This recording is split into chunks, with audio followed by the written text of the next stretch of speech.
They've attacked every elected official, many appointed officials, and even our volunteers. They certainly have attacked our city's leadership and the integrity of our leaders. Although I've not been willing to engage in their attacks, I've been being mayor for 4 terms and spending more than 40 years as a public servant. I can tell you without hesitation, moving this great city forward is entirely about leadership. So I hope you understand that it makes no sense. No sense to me when a group's sole purpose is to defeat those currently serving or to oppose every good thing that our community has worked hard to accomplish. Their top priority is to unseat incumbents and to stop any kind of progress. We have taken responsibility and action for what the people told us they valued. So it begs me the question, why would they choose to reject upholding the values of our community and the wishes of our people? Now, if you can answer that one, you're smarter than I am.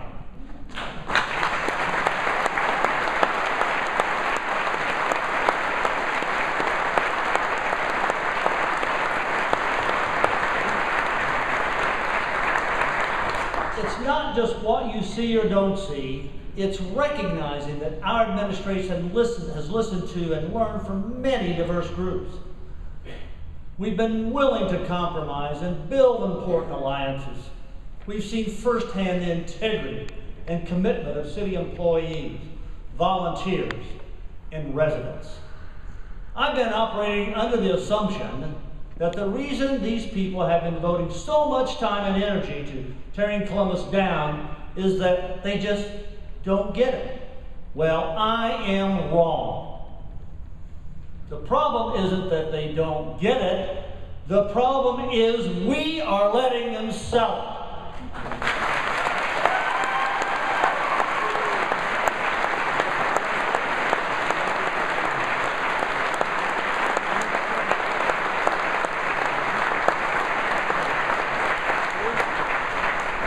Earlier this year, part of my pastor's sermon was about fools.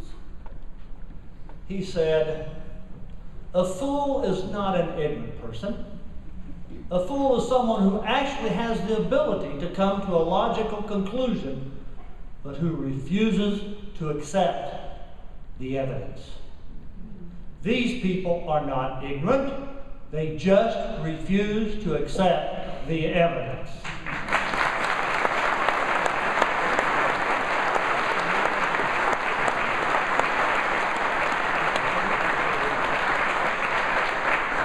We have important issues to address, and we need people ready to address them.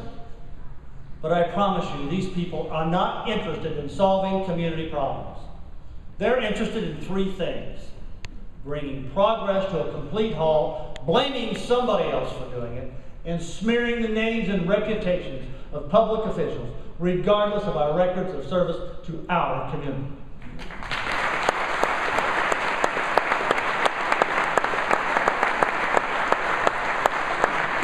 They think this is how they can win elections. They gather a few like-minded people who fire one another up with their rhetoric.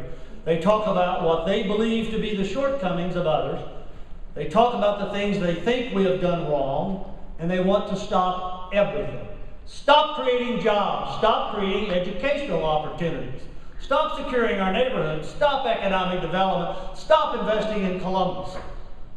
Voters elected us. So while they focused on politics of personal destruction, we ignored them. We addressed important issues, adding to a strong record of momentum.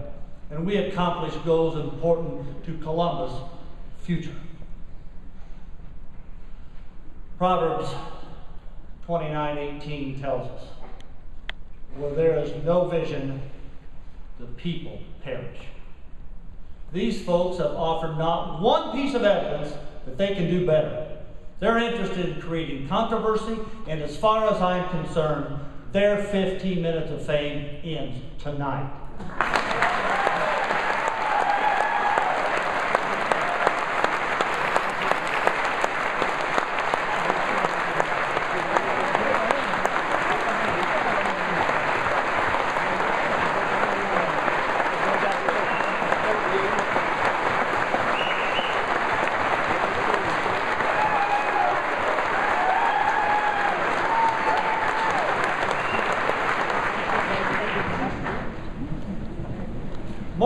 45 years ago, J. Erwin Miller said at the dedication of Otter Creek Golf Course, "Our concern is to create the very best city of its size in the nation."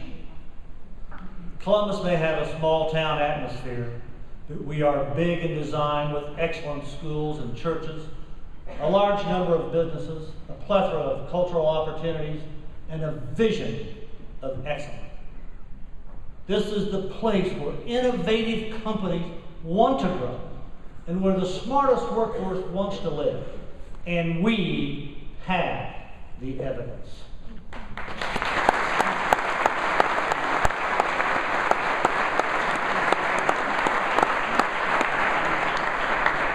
In the Indiana metro area, Columbus is second only to Indianapolis in innovation. We're first in economic dynamics and second in productivity and employment. The United States has a cost of living index of 100. Columbus's cost of living index is 87.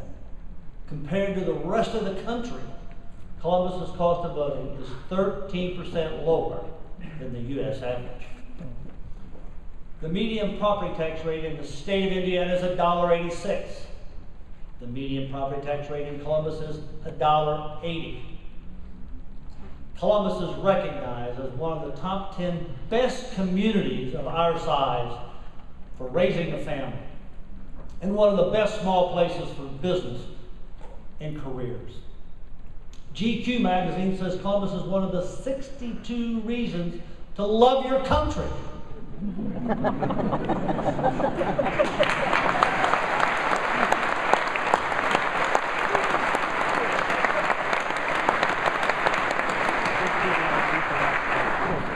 Alongside places like the Grand Canyon and Yellowstone,